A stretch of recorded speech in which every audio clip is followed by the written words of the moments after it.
Parker solar probe का ये कारनामा हिस्ट्री में हमेशा याद रखा जाएगा, क्योंकि इतनी ज्यादा गर्माइश ना ही कोई मेटल बर्दाश्त कर सकता है और ना ही दुनिया का सख्त तरीन पत्थर।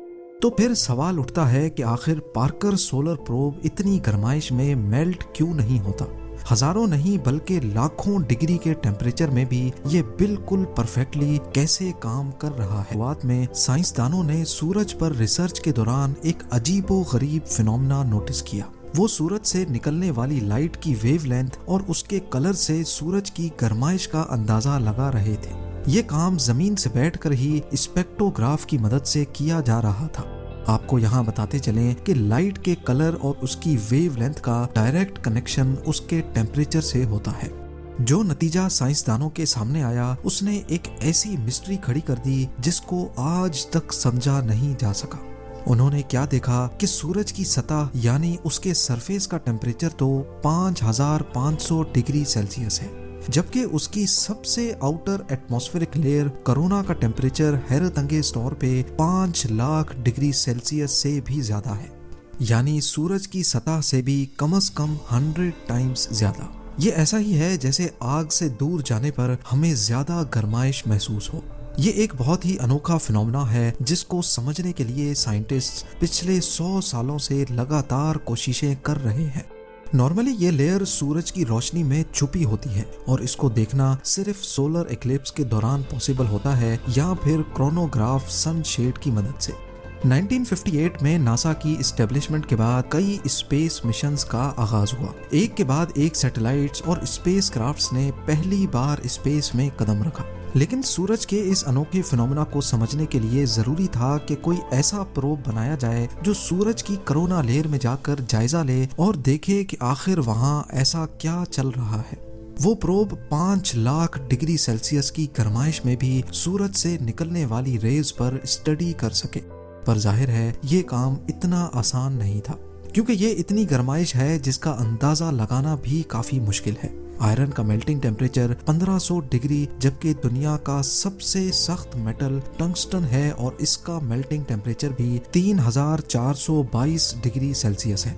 यानी सूरज की सतह ही इन दोनों मेटल्स को पलक झपकते ही मेल्ट कर देगी। तो सोचें कोरोना लेयर जहां लाखों डिग्री की गर्माइश है, वहां इनका क्या हाल होगा।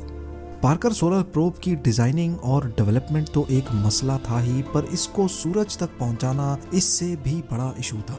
जी हाँ, सूरज जिसने हमारे सोलर सिस्टम के प्लैनेट्स को आपस में बॉन्ड कर रखा है, उसके करीब जाना बहुत ही मुश्किल है।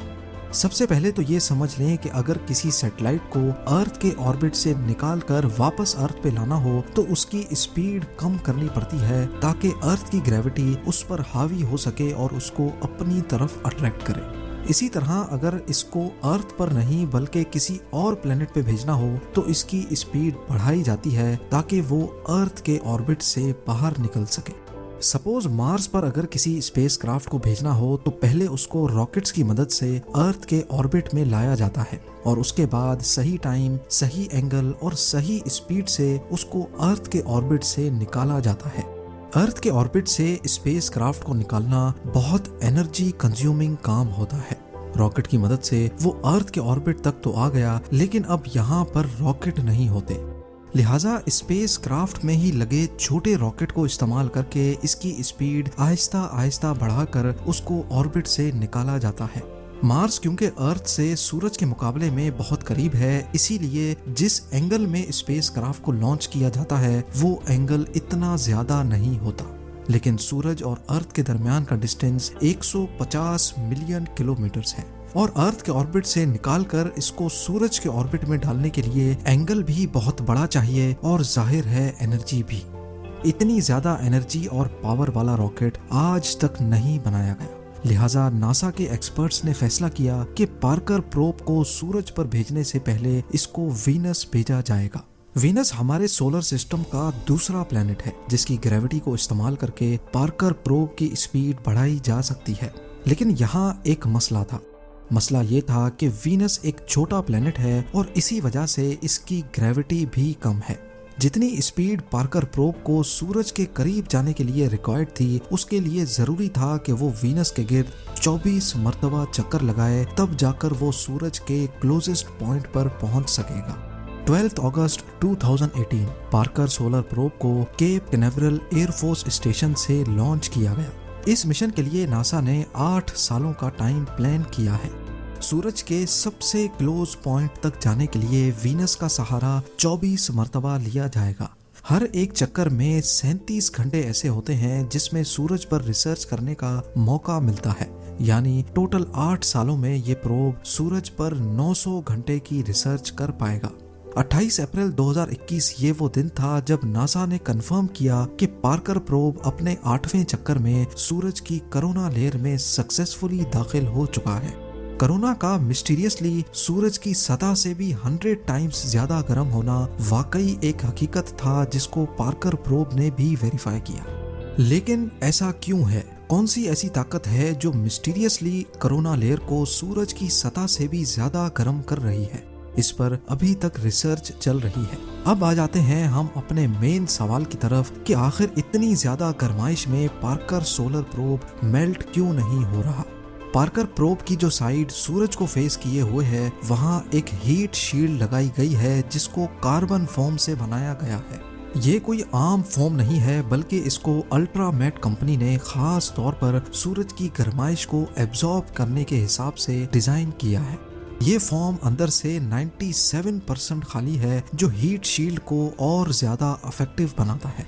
इसके अलावा इस पर कार्बन कार्बन कंपोजिट की एक लेयर भी चढ़ाई गई है जिसको ग्रेफाइट और रेजिन से मिलाकर बनाया गया है। ये मिक्सचर हीट शील्ड की दोनों साइडों पर लगाकर इसको सुपर हीट किया गया, जिससे ये कार्बन की प्योरेस्ट फॉर्म में बदल गया। और हम सब जानते हैं कि कार्बन की हीट कंडक्टिविटी बहुत अच्छी होती है। और आखिर में इस हीट शील्ड की वो साइड जो सूरज की तरफ है, उस पर वाइट सिरेमिक पेंट भी किया गया ताकि सूरज की ज्यादातर रोशनी अंदर दाखिल होने से पहले ही रिफ्लेक्ट हो जाए। हीट शील्ड के अलावा पार्कर सोलर प्रोब का बकाया हिस्सा ऐसे डिजाइन किया गया है कि वो हमेशा हर वक्त इस शील्ड की परछाई में ही होगा। पर इन सब चीजों के बाद भी पार्कर प्रोब ज्यादा से ज्यादा 2500 डिग्री सेल्सियस की गर्माइश ही बर्दाश्त कर सकता है, जबकि कोरोना का टेम्परेचर 5 लाख डिग्री सेल्सियस है। अब ये इतनी गर्माइश कैसे बर्दाश्त कर रहा है, ये समझना भी काफी आसान है। लॉ ऑफ थर्मोडायनेमिक्स के मुताबिक हीट को ट्रांसफर होने के लिए भी कोई मीडियम चाहिए। जैसा कि गर्मियों में अर्थ पर हवा में मौजूद पार्टिकल्स और वेपर्स अपने अंदर गर्माइश लेके चलते हैं, जिनकी वजह से हमें रात के वक्त भी गर्मी लगती है। अगर पार्टिकल्स कम होंगे तो हीट भी इतनी आसानी से ट्रेवल नहीं कर पाएगी। जैसा कि उबलते हुए पानी में हाथ डालने से फौरन जलन होगी, जबकि 300 डिग्री के ओवन में हाथ डालकर फौरन निकालने से शायद हमें मालूम भी ना पड़े। ये सिर्फ इस वजह से मुमकिन है क्योंकि पानी के मॉलिक्यूल्स हमसे टच होते हैं, जबकि ओवन में कोई चीज हमसे टच नहीं होती। एक्सपर्ट्स का कहना है कि पार्कर सोलर प्रोब की हीट शील्ड पर 1200 डिग्री सेल्सियस होता है, जबकि उसका पिछला हिस्सा जहां सूरज की रोशनी नहीं लगती, वहां टेम्परेचर माइनस में होता है, क्योंकि वहां कोई पार्टिकल्स नहीं है जो हीट को ट्रांसफर कर सके। यही रीजन है कि पार्कर सोलर प्रोब सूरज के इतना